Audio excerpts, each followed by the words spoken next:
네, 오늘의 정치권 관심 뉴스들 진단해보는 나이트 포커스 정호김, 김영주 전직 의원 두 분 모셨습니다. 어서 오십시오. 안녕하십니까. 예, 안녕하십니까. 이재명 대표 측근이 또 극단적인 선택을 했습니다. 오늘 안타까운 소식부터 좀 전해드리는데요. 경기도지사 시절에 초대 비서실장을 지냈으니까요. 그야말로 뭐 최측근 중 한 명이라고 보면 되겠죠. 그렇습니다. 이제 뭐 성남시장 때부터 비서실장을 했고 또 구청장을 역임했고 뭐 기획조정실장, 행정실장 뭐 이렇게 그 총괄을 하는 시를 총괄했던 일을 했기 때문에 어떻게 보면 이재명 지사에게는 이 정진상, 김용희 정무 라인에서의 최측근이었다고 한다면 이분은 실제적으로 행정 또 실제적으로 뭐 의공이 아니고 널공이라고 하는 흔히 얘기하는 지방 공무원으로서의 가장 정통한 측근이었다 그렇게 볼 수 있을 것 같습니다. 예, 늘공 성남시장에 계속 있어도 되는데 명예퇴직을 하고 경기도로 또 따라갔어요. 그만큼 뭐 좀 관계가 깊다 이렇게 볼 수도 있겠죠. 이재명 대표가 당시 성남시장 그리고 경기지사를 하면서 매우 신뢰했다라는 것을 알 수 있는 대목입니다. 그리고 이재명 변호사였잖아요. 네. 그리고 정진상 씨나 김용 씨가 그 시정이라든지 또는 도정에 대해서 그렇게 꼼꼼하게 알 수 있는 위치에 있지 않았으니까 그 경험을 가지고 아까 말씀하신 대로 그 성남시 그리고 경기도에서 군기반장 역할을 했다 그러더라고요. 그런데 군기반장. 지금 네, 이재명 대표가 그동안에 이렇게 이제 사법 리스크 그랬는데 지금 사법 리스크보다 더 지금 심각한 리스크로 사망 리스크, 주변인들이 이렇게 계속 극단적인 선택을 하게 되는 것이 이재명 대표의 어떤 정치적인 미래 그리고 민주당하고도 상당히 그 파장을 낳을 수 있다라는 점에서 심각하게 받아들여야 될 것 같아요. 예. 자, 노트 6쪽 분량의 유서도 발견이 됐습니다. 이제 가족들 반대로 전문이 공개가 되진 않아서 일부 내용만 지금 알려진 상태인데, 자, 이제 정치를 좀 내려놓으시라. 자, 이런 내용이 담겨 있다고 해요. 이게 앞서도 말씀드렸지만 제한적인 유서 내용이기 때문에 좀 해석이 분분합니다만 김영주 전 의원께서는 어떻게 읽으셨습니까? 저는 이제 애정어린 말하자면 고언을 했다. 이 대표에 대한 고인의 어떤 충정에 그러니까 두 가지가 섞여 있는 것 같아요. 하나는 방금 제가 말씀드린 이제는 좀 너무 주변 사람들이 뭐 소위 뭐 표현이 좀 과합니다만 어쨌든 죽거나 감옥 가거나 이런 어떤 형식이 된다라면 누구를 위한 정치냐. 사실은 사람을 살리는 정치를 해야지 너무 주변 사람들을 힘들게 하는 그래 놓고 본인은 나는 모른다 이렇게 얘기하는 것에 대해서 유동규를 비롯해서 많은 사람들이 배신감이나 좌절감이나 분노를 느끼게 하는 이제 그런 부분이 있었다고 보고 이 요소 속에는 나의 죽음을 마지막으로 이재명 대표가 그 정치적 꿈을 내려놓음으로써 다른 사람들이 다 좀 편해졌으면 좋겠다는 게 하나 있는 것 같고요.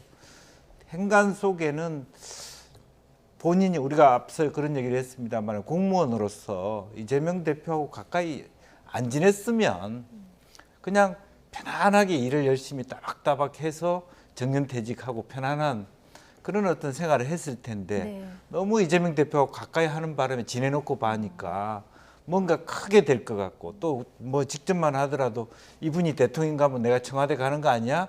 그런 꿈을 꿀 수도 있지만 지내보니까 결과적으로는 비의자가 되었고 뇌물 수수를 한 자가 되었습니다. 자기가 그 돈을 먹은 것도 아닌데 이제 그러니까 공직자가 가장 자기 스스로 명예에 실추한 게 뇌물을 받은 사람.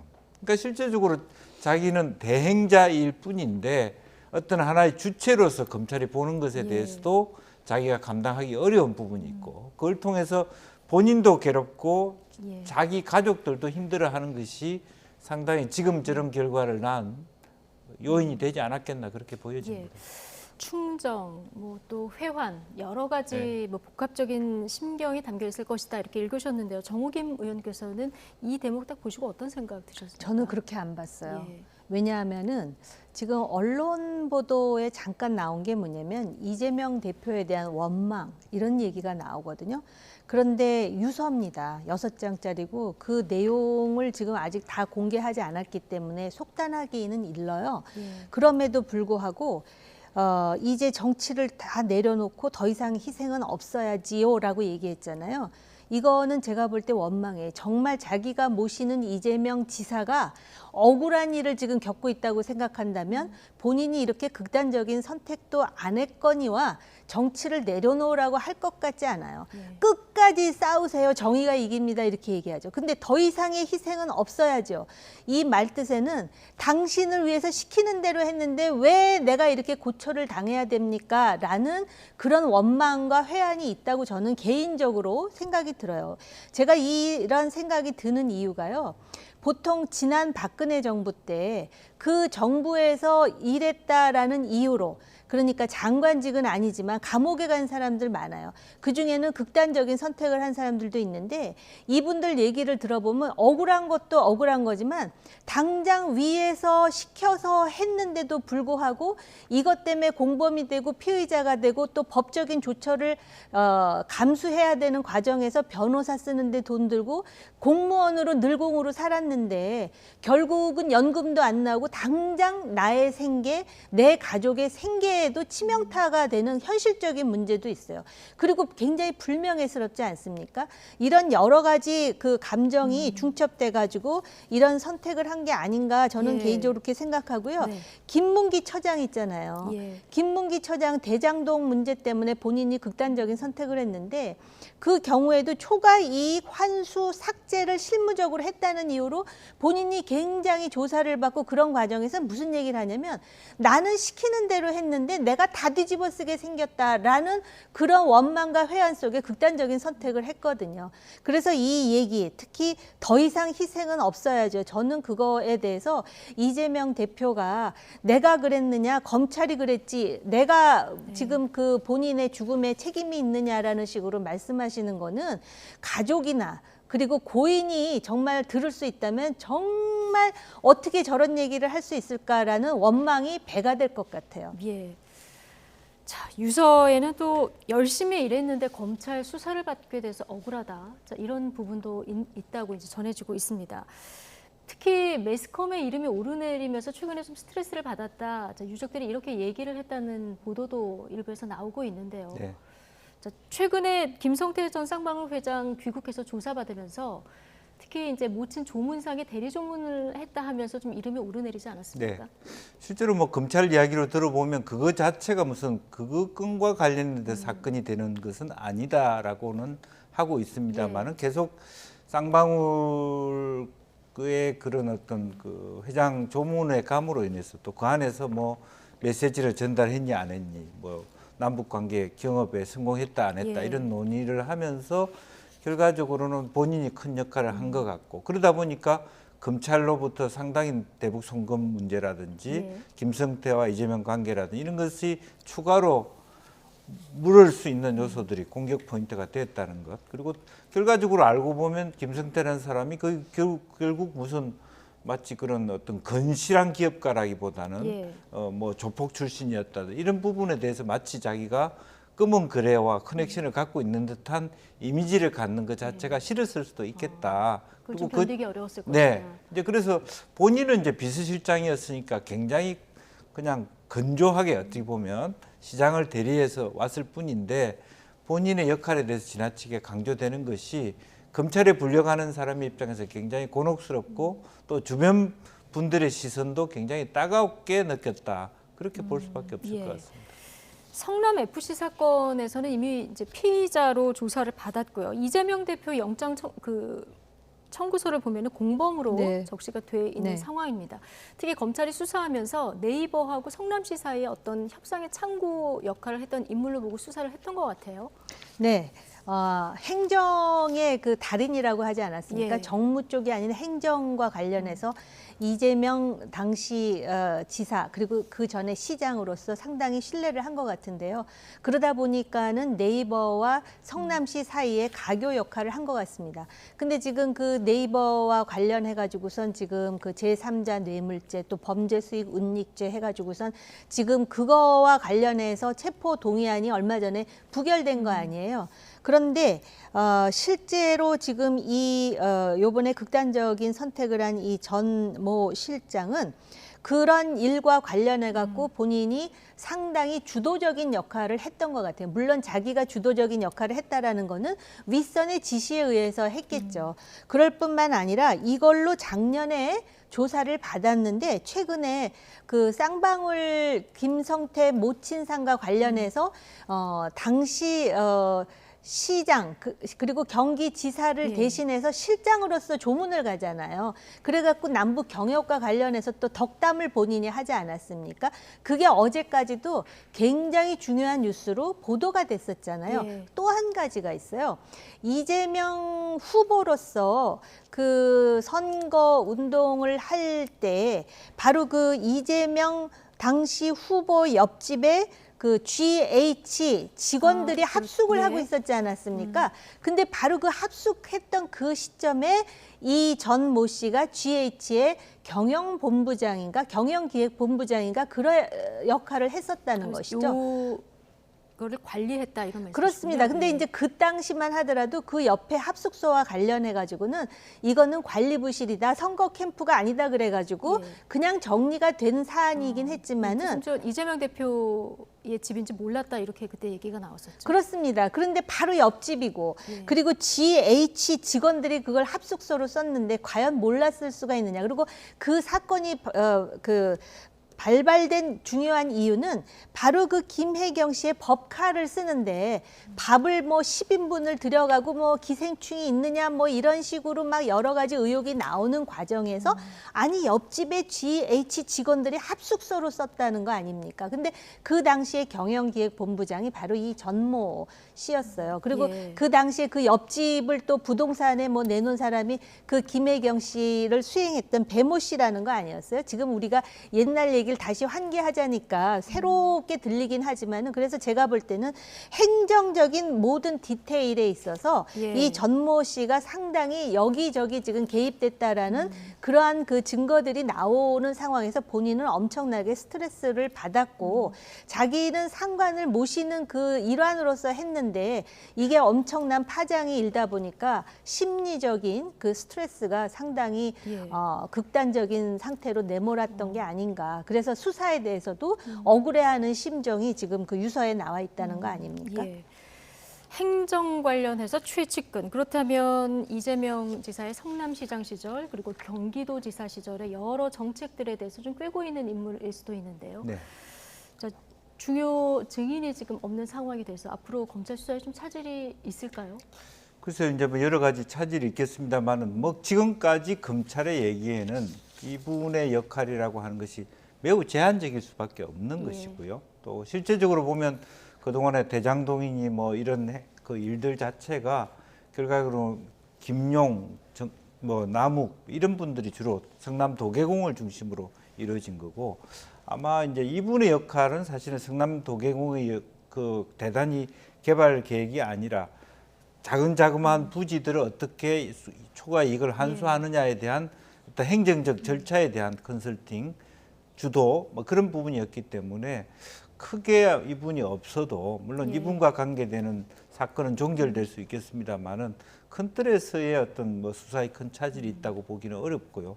오히려 문제는 사실은 이제 그 여러 가지 제3자 뇌물죄든 어떤 형태로든 이게 그 이재명 지사까지 돈이 전달된 과정은 여전히 추적하지 못하고 있다. 김용 뭐 그다음에 이 돌아가신 이분 정도만 범으로 돼 있고 예. 그렇기 때문에 그런 부분도 일정한 어떤 한계가 있다고 봐야 될 것 같습니다. 예. 근데 이게 이제 네이버와의 그 가교 역할에서 이 전 모 씨가 상당히 많은 역할을 했기 때문에 일단 네이버 서류가 지금 남아 있고요. 예. 그리고 아직 공개되진 않았지만 이분이 유서를 썼으면 가족들은 유서를 공개하는 방안에 대해서 고민할 필요가 있다고 봐요. 저는 그 6장짜리 유서에 상당히 많은 내용이 있을 수 있다라고 생각이 들거든요.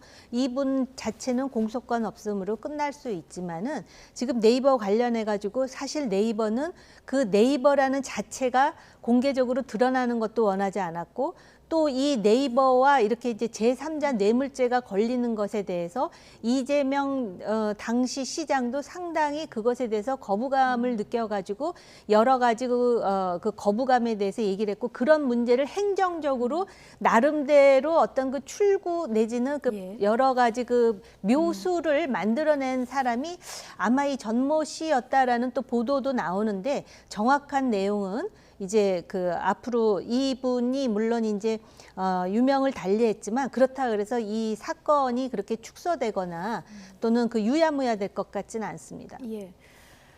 자, 사법 리스크가 계속 반복되다 보니까 이재명 대표 좀 민생으로 풀어보려는 노력들을 좀 하고 있었는데, 오늘 정치적 고향인 경기도를 찾아서 현장 출구위를 재개했는데요. 이후 일정은 모두 취소하고 조문을 시도했습니다.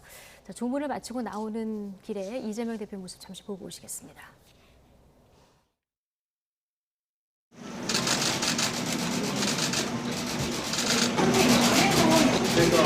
제가 백구를 하겠습니다. 다음은 누구입니까? 제가 백구를 할게요. 조승사장 어떤 말씀 나누셨어요? 예. 자, 뭐 오늘 낮부터 너무 장시간 대기를 하다 보니까 이게 불발되나 이런 전망도 있었는데요. 저녁 무렵 조문을 하긴 했더라고요. 네, 뭐 그동안에 이제 부검 문제 때문에 네. 오랫동안 그 옥신각신을 했고 경찰이 반대하는 부검영장을 신청했는데 네. 유족들이 반발하다 보니까 반발을 했고, 그러나 결과적으로는 또 그것 자체도 기각이 되는 예, 그런 검찰이 또 이제 기각을 결과들이 했더라고요. 있었고, 예.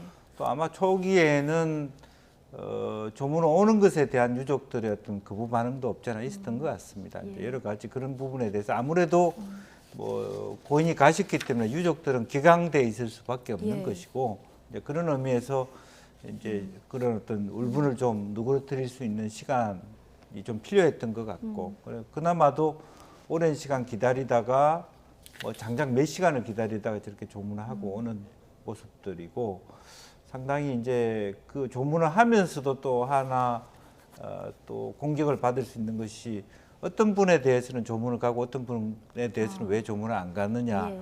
또 입장이 왜 다르느냐, 이제 이런 부분에 대한 질문도 받고, 지금 방금 어떤 기자가 했는지 누가 했는지는 모르겠습니다만 다음은 누구냐 이런 식의 굉장히 어떤 그 잡잡한 그런 예. 그 질문, 마치 돌팔매를 맞는 것 같은 느낌, 그런 것들이 있지 않았겠나 그렇게 보입니다. 예.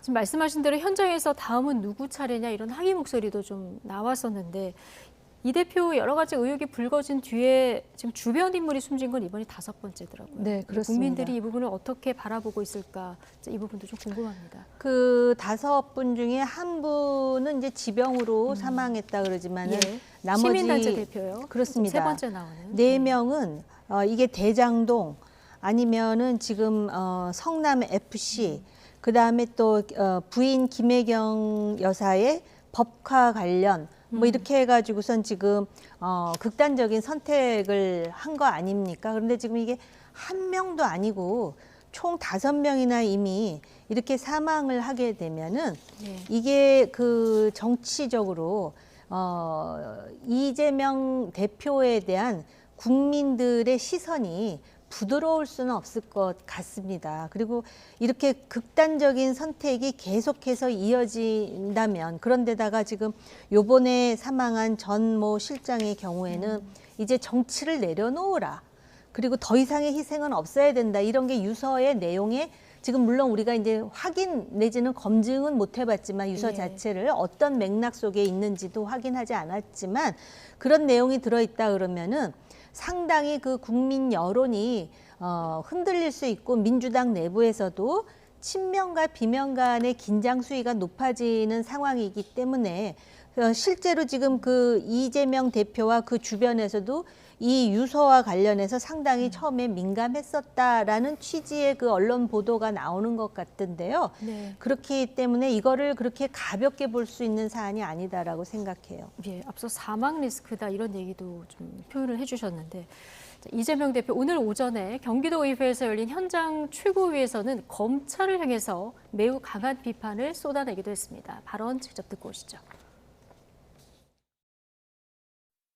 아무리 비정한 정치라고 하지만 이 억울한 죽음들을 두고 정치 도구로 활용하지 마십시오. 이게 검찰의 과도한 압박 수사 때문에 생긴 일이지 이재명 때문입니까? 수사당하는 게 제 잘못입니까? 주변을 먼지 털듯이 털고 주변까지 털어대니 주변 사람들이 어떻게 견뎌합니까? 그야말로 광기입니다. 광기. 검찰의 이 미친 칼질을 도저히 용서할 수 없습니다. 검찰의 미친 칼질. 자, 믿을 수 없는 부고라면서 이제 안타까움을 드러내고 검찰을 강하게 비판을 한 건데요. 측근이 이제 극단적 선택을 한 것이 검찰 때문이다 이런 주장이고요. 민주당에서도 뭐 사법살인이다 오늘 이런 비판이 나왔습니다. 네. 자, 이재명 대표 그리고 민주당의 대응은 어떻게 보십니까? 그러니까 이재명 대표와 소위 어떤 강성 지지자들은 이재명 대표의 말에 고개를 끄덕이고 수긍할 수 있을지 모르지만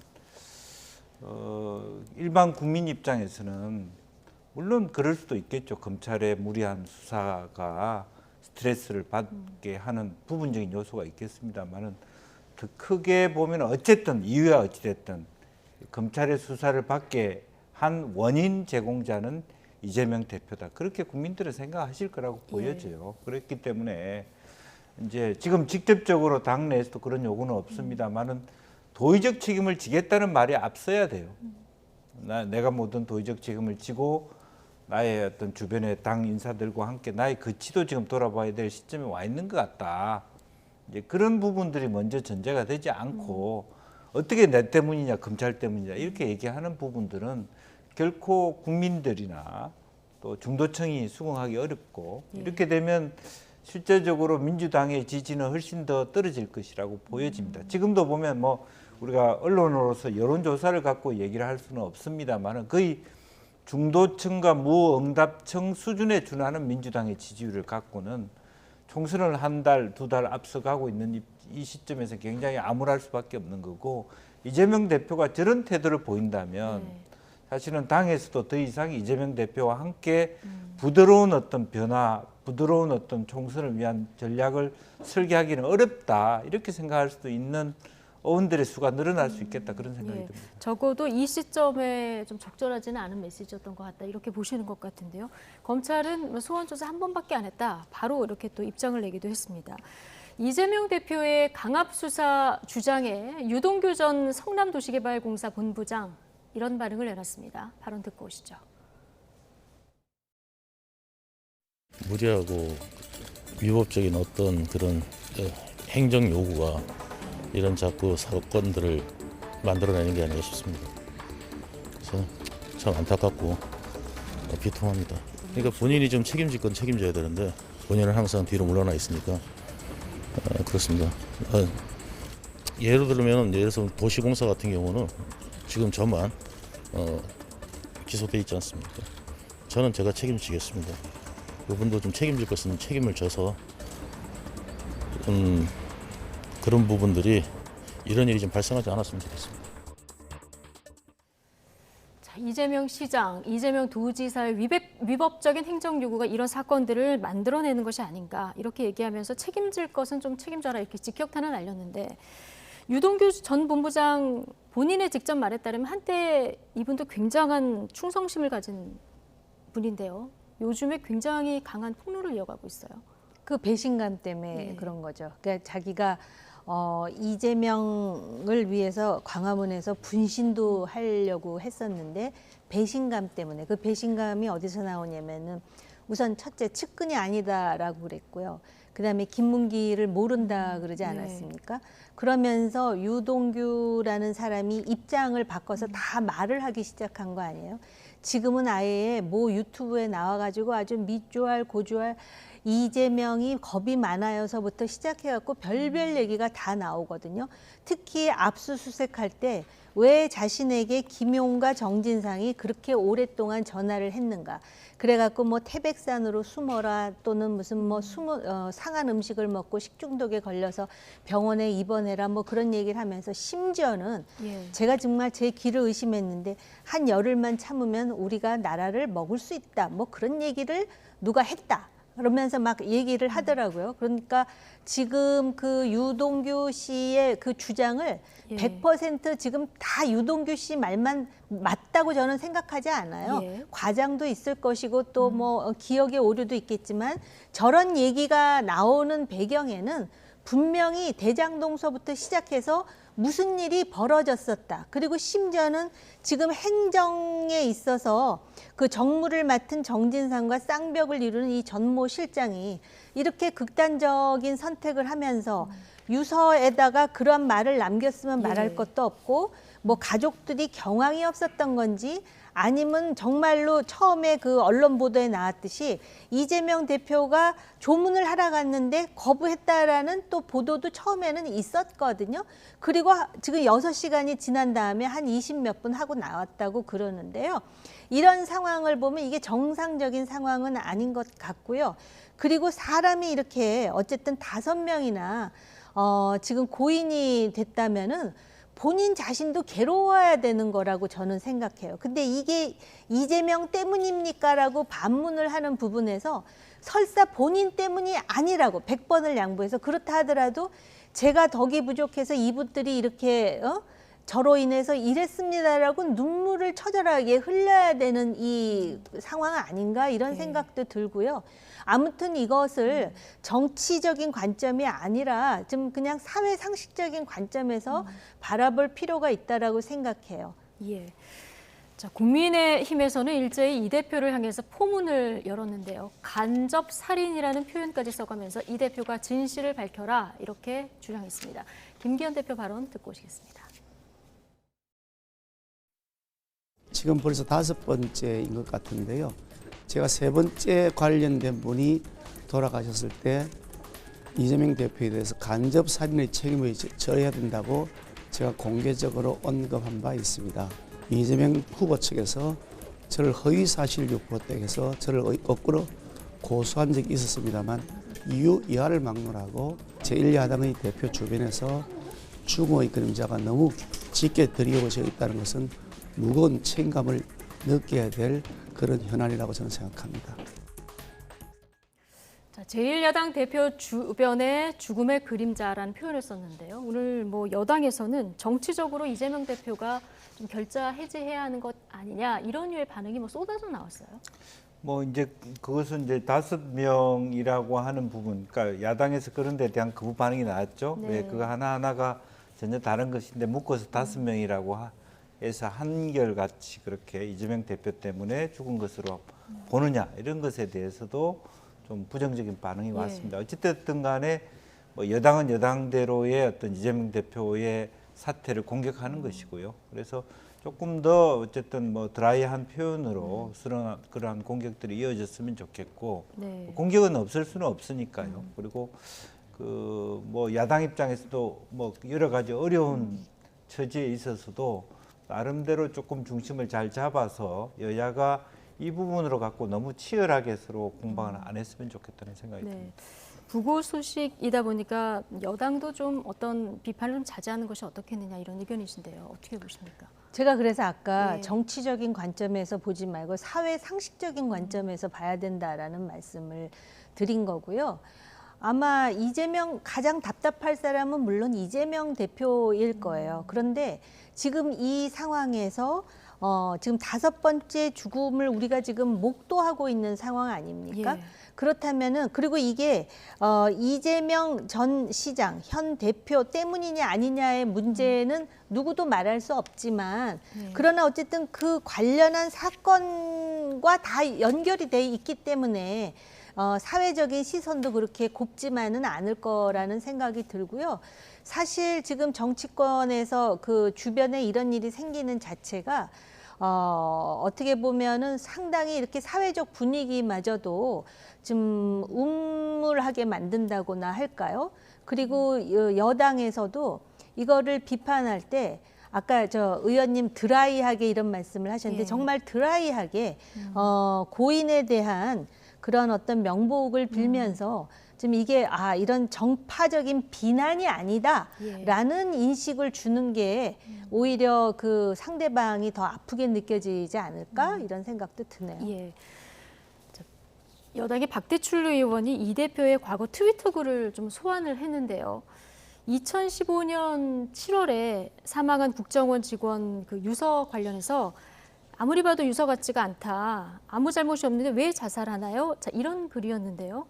8년 전 자신의 물음에 답할 때다 이렇게 이제 공세를 이어갔습니다. 과거 글이 또 발목을 잡는 이런 상황이 됐어요. 그래서 뭐 그런 것들이 많죠. 뭐 조국 전 장관 때도 네. 그런 부분이 있고 이재명 대표도 그런 부분이 있고 여야가 지금 서로 입장이 달라질 때마다 그런 곤혹스러운 사건이 반복되고 있습니다. 그러니까 너무 도를 지나친 코멘트와 평가가 이제 정치적인 어떤 예. 공격들이 그 다음에는 자기가 이제 공격을 하다가 이제 공격을 받게 되는 그것이 우리 정치권에 악순환되고 있거든요. 그래서 그런 면만 보더라도 실제적으로 상호 비판을 하더라도 일정 정도의 그것이 항상 서로 입장이 바뀔 수 있다, 공수가 바뀔 수 있다는 입장을 가질 필요가 있고요. 그렇게 뭐 하는 것 자체가 결과적으로는 이재명 대표한테 가져오는 것이 내로남불이라 이런 프레임을 씌우려고 하는 것이라고 보여진다면 어쨌든 그런 정도의 아픔을 받으면서 또 그것을 되갚으려고 하는 것들은 좀 안 했으면 좋겠다 하는 생각입니다. 뭐 누구나 글 한번 써놓고 좀 후회하시는 분들도 있고 글을 남길 때는 역지사지를 한번 하고 좀 남기는 것이 좋지 않을까 이런 생각하시는 분들 꽤 있을 것 같아요. 네, 그 글뿐만이 아니라 네. 왜 구업을 짓지 말라 이런 말을 하잖아요. 그런데다가 지금 이 사건이 그 돌아가신 분의 유족들의 마음은 어떻겠어요. 근데 이걸 가지고 지금 여야가 정쟁화하고 비난하고 조롱하고 이런 모습을 보는 또 시민들의 입장에서는 아까 제가 우물하다는 표현을 썼는데 그 정치인들은요. 당장 무슨 그 민생 문제를 해결해 주진 못하더라도 이 사회에서 왜 한국인으로서 신명나게 그래도 열심히 살아야 되는지에 대한 심리적 동기부여는 해줄 의무가 있지 않겠습니까? 예. 그런 차원에서 그리고 상대를 비판할 때 이게 상당히 건강한 비판일 때 더 먹혀들지 단순히 뭐 조롱조의 비난이다 예. 그러면 오히려 역풍을 맞는 게 맞는 것 그렇죠. 같아요. 예. 건강한 비판을 해도 건강을 비판을 해야 더 효과적이다. 네. 자, 어쨌든 이재명 대표로서는 측근이 또 한 명 사망하면서 지금 돌발 악재가 또 생긴 거고요. 사법 리스크는 계속해서 지금 반복되는 이런 상황입니다. 네. 자, 뭐 백약이 무효인 이런 상태인 것 같아요, 지금. 그렇습니다. 그러니까 이제 당내에서도 이런 상황에 대하여 뭐 좋은 말로는 그러니까 어떻게 이걸 소프트 랜딩 할 것이냐 예. 내년 총선까지 또 이겨가기 위한 어떤 말하자면 대책 예. 뭐 이런 것들이 있는데 또 다른 시각에서는 지금 이재명 대표의 발언으로 봐서는 스스로 물러날 것 같지 않다 이런 어떤 예. 비관론도 분명히 안에 있는 것 같거든요. 지난번 기자회견 때 오랑크 발언하는 것을 보면서 30명이 그대로 그냥 절대적인 170표를 주면 오해해서 자기 지지가 완고한 것처럼 해서 더 물러나지 않을 것이다. 혹시 이런 판단 때문에 상책위를 빨리 내자 이렇게 판단할 수도 있다는 것이거든요. 그러니까 그런 부분들이 어차피 지난번 말하자면 그 표 대결 속에서 이제 키스가 나기 시작했다, 스크래치가 나기 시작했다. 이제는 서서히 그런 것들이 본질적으로 드러날 수밖에 없고 예. 시계열적으로 보더라도 총선을 앞두고 가면서 이대로 가면 지는데 누가 가만히 있겠습니까? 이제 그런 부분에 있어서 마지막에는 뭐 공천권 가지고 논의를 하겠습니다만은 서서히 전반적으로 모든 당원들이 어차피 당을 정상화할 것이냐, 비대위 체제로 갈 것이냐 하는 논의가 조만간 나올 수밖에 없다. 그렇게 그럼 이런 보여집니다. 분위기에서 체포동의안이 다시 넘어온다고 하면 가결될 가능성이 큰 거죠. 결과적으로는 이재명 대표가 하고자 하는 말은 네. 다음번까지는 한번 말하자면 부결시켜 달라는 요구를 할 텐데 네. 그 다음번에 있어서는 정말 고민을 할 것 같아요. 개별적으로 의원들이 과연 이것이 말하자면 부결시키는 그 자체가 당의 이익이 되나 예. 내 개인한테 이익이 되냐 정치인 개인으로 그런 고민을 하게 되고 다음번까지는 모르겠어요. 한국 정치가 네. 원정주의적인 입장을 많기 때문에 뭐 야멸차게 가결되거나 그렇지는 않는다 하더라도 이재명 대표가 30표가 어떤 입장을 밝히느냐 네. 이 부분도 중요하겠죠. 네. 그래서 그렇게 밀려나가느냐 예. 스스로 뭐 오늘 이렇게 유세에도 나왔습니다만은 결단을 해서 협의하면서 점차적으로 자연스럽게 논의하면서 각 말하자면 뭐 의원 연구 단체별로 논의를 하든 어쨌든 그다음에 4월에 있을 새로운 원내대표와 함께 자기의 변화들을 또 논의해가는 그런 부분들이 좀 필요할 것 같고 그 전에 우선은 지금 폐악질을 하고 있는 뭐 각 지역구에 쫓아다니면서 이원욱 지역구, 서른 원 예. 지역구에서 하는 개딸들이라도 차라리 그분들을 아예 뭐 출당을 시켜버리든지 정리하는 것이 우선이다 저는 그렇게 봅니다. 좀 그런 부분에서 강경하게 대처하는 것이 살 그렇습니다. 길이다 이렇게 얘기를 해주셨는데 자, 오늘 하나 관심을 받았던 보도가 있었는데요. 친명 일각에서도 질서 있는 퇴진을 논의 중이다 이런 보도가 나왔더라고요. 당장 총선에 수도권이 굉장히 중요한데 수도권의 경우에는 사실은 그 지역구마다 1,000표, 2,000표 차이로 당락이 결정되는데 이거는 전혀 호재가 아닌 거잖아요. 악재잖아요. 친명계라 하더라도 그 현실을 모르겠습니까?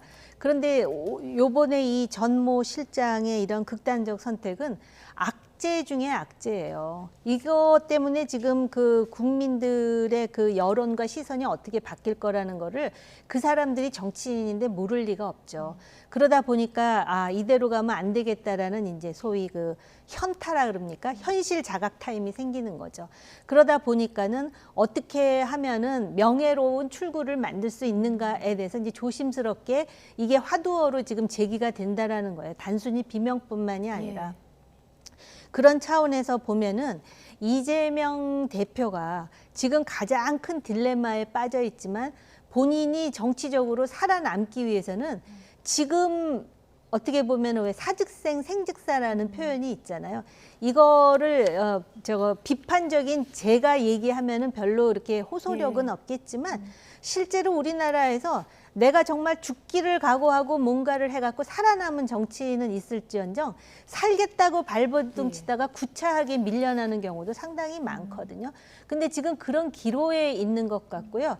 벌써 친명계 사이에서 그런 얘기들이 나온다는 것을 상당히 그 뭐라 그럴까 타이밍에 대해서 지금 뭐 올해 말에는 뭐 내려놓는다 이런 얘기가 나오는데 자꾸 그렇게 시간 벌기를 한다 그래갖고 그게 정치인 이재명 의원에게 그렇게 바람직할 거라고는 생각 안 들어요.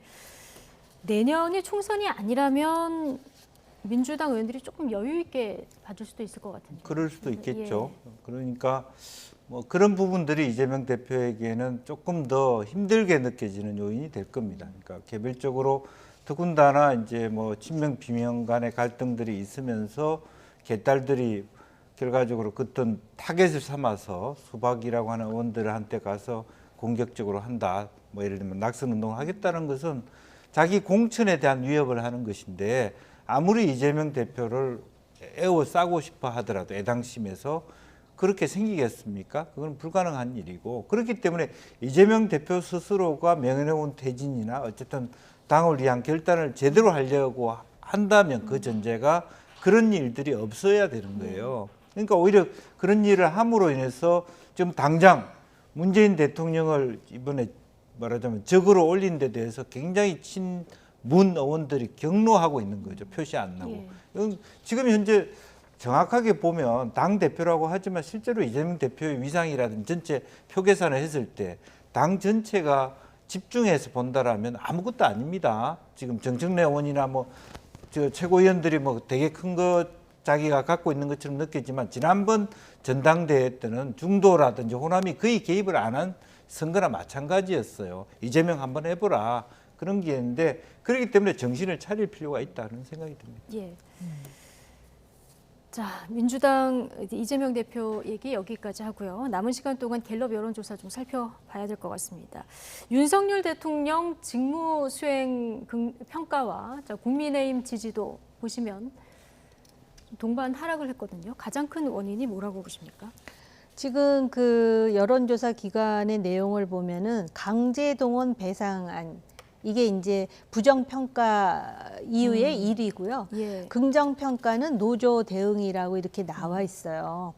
강제동원 배상안과 관련해 가지고 상당히 국민들이 지금 부글부글 하고 있는 상황인 것 같아요. 제3자 대위 변제라는 것도 그렇고 실제로 가해 기업이 즉 전범 기업이 지금 그 참여하지 않는 것으로 돼 있지 않습니까? 재단 구성에는. 그리고 또 미래 세대를 위한 청년 기금을 만든다 그러는데 청년 기금이 과연 이 강제징용 보상안 내지는 배상안과 무슨 관련이 있느냐라는 그런 인식이 높아요. 그런데다가 지금 이렇게 한국이 먼저 적극적으로 주도적으로 한일 관계를 개선하기 위해서 노력하는 모습은 저는 긍정적으로 예. 보지만 이게 상대가 있지 않습니까? 그렇기 때문에 일본이 어떻게 반응하느냐가 중요한데 이미 조금 전에 YTN에서도 보도하셨듯이 일본 외무상이 강제 동원은 없었다 이렇게 지금 나오고 있단 말이에요. 이러한 일본의 반응이 한국 정부 특히 대통령의 지지율에 상당히 영향을 줄 수 있는데 일본은 지금 4월에 또 선거가 있거든요. 예. 그러면은 꼭 자민당이 우경화되는 속성이 있는데 이런 부분이 저는 굉장히 조심스럽고요. 예. 이 하야시 외무상의 거의 망언에 가까운 실언뿐만이 아니라 군함도, 사도광산, 후쿠시마 오염수 문제 여전히 지금 그 뭐랄까 한일 관계에 있어서 위험 요인이 될 수 있는 요소가 있거든요. 그렇기 때문에 저는 3.1절 기념사도 그렇고 그다음에 이러한 그 안을 제시할 때 국민에 대한 설명, 설득이 좀 더 뭐라 그럴까 진정성 있게 깊이 있게 있었으면 어땠을까 하는 아쉬움이 솔직히 있어요. 예. 강제동원 피해 정부안 평가도 앞서 이제 저희가 여론조사 결과 그래픽으로 보여드렸습니다만은 한일 관계와 국익을 위해서 찬성이 35%, 일본의 사과와 배상이 없어서 반대가 59%입니다. 지금 말씀하신 대로 그런 상황에 일본의 외무상이 강제동원은 없었다. 자, 이런 말까지 했는데 이제 미래 관계로 나가야 되는 데는 많은 국민들이 좀 동의를 하실 텐데 이런 발언에 대해서는 이제 앞으로 우리 정부가 어떻게 대응을 해야 될까요? 글쎄요, 지금 이제 조금 저는 그 말하자면 부도수표를 날린 셈입니다. 잘못하면 지금 왜냐하면 대통령께서 16, 17일 일본 가서 예컨대 과거 김대중 오부치 선언처럼 일본에서 어쨌든 그동안의 과정을 설명하고 그러면서 한일이 공동으로 그와 같은 오부치가 했던 것처럼 반성하고 기시다 총리가 일본 기업도 같이 돈을 내고 이렇게 했으니 이제 우리도 일본을 용서합시다. 그런 정도 수준에서는 조금 뭐 아직도 분은 다 풀린 건 아니지만 그래도 이처럼 그러지는 않았을 겁니다. 그래서 3.1절 그 기념사부터 저는 잘못됐다고 보고 왜냐하면 이런 결론을 낼 것 같으면 최소한 우리가 미국 동포, 뭐 중국 동포, 러시아 동포에 대한 어떤 3.1 운동에 또 5.4 운동으로 하는 어떤 역사적 과제 또 그동안에 수고한 부분에 대한 충분한 어떤 말로 하는 것이지만 안배가 있었어야 돼요. 근데 그것이 전혀 없이 그냥 과거에는 일본이 그랬지만 미래의 동반자 관계로 간다. 하나밖에 없었기 때문에 서운했다라고 하는 부분이고 이번에는 또 만세 삼창도 그냥 대한독립 만세가 아니고 그냥 더 좋은 뭐 나라 만세 이런 식으로 마음대로 프로토콜도 바꿨다는 것도 뒤늦습니다만은 국민들이 보기에는 너무 지나치다 일방적인 어떤 독주다 그렇게 본 것 같습니다. 근데 어쨌든 여론조사라고 하는 건 감정에 대한 평가거든요. 이 감정에 대한 평가는 이 35%가 어떤 질문을 해도 대통령 지지하는 만큼의 35%가 있는 것이라고 보여지고요. 그래서 그런 면에서 지금 앞으로 일본에 다녀오시고 난 다음에 더 어려워질 수 있다. 현재 지금 보도가 나오는 것으로 보면 일본 외상이 배상이란 말도 꺼내지 마라. 과거사에 대해서 아주 약한 수위라도 뭔가 일본의 입장이 있어야 될 텐데요. 그게 없다면 오히려 그러니까 일본이 그렇게 해주기를 미리 생각해서 대통령이 먼저 그런 걸 전제로 주어버린 거 아닙니까? 그런데 일본이 그것을 화답해 주지 않는다면 완전히 빈손으로 한국을 돌아와야 되는데 어떻게 할 거냐는. 그래서 자칫한 부도수표가 될 수 있다 이런 얘기도 해주셨는데 앞으로 이제 한일 정상회담이 있고 연이어서 이제 한미 정상회담도 있어서 이 연쇄 정상회담에서 어떤 성과를 윤석열 대통령과 현 정부가 가지고 오느냐 이것도 좀 지켜볼 대목인 것 같아요. 매우 중요하죠. 예. 그런데 이제 조금 전에 그 한일 간의 정상회담 할 때 이게 단순히 그냥 피상적인 과거사 문제가 아니고 강제징용 문제거든요. 예. 사안이 매우 복잡해요. 그 사실은 노무현 정부 때도 이 강제징용과 관련해서 민간 무슨 뭐 위원회까지 만들었는데 결국은 일본에 요구할 수가 없어서 그 당시에도 노무현 정부가 그 피해자분들에게 대신 위로금을 지급한 예가 있어요. 근데 그거를 설명하지 않게 되면은 우리 국민들은 근데 설명하기도 굉장히 복잡해요. 그리고 2018년에 또 대법원 판결이 있었기 때문에 그러니까 설명하고 설득하고 그리고 일본에 대해서 뭘 요구할지에 대해서 이제 분명한 입장을 좀 취하는 게 필요하고요. 그리고 일본의 태도가 우리에 대한 태도와 중국에 대한 태도가 다릅니다. 이 강제징용과 관련해서 그런 부분도 좀 연구를 해가지고 좀 전략을 좀 만드는 게 중요할 것 같고요.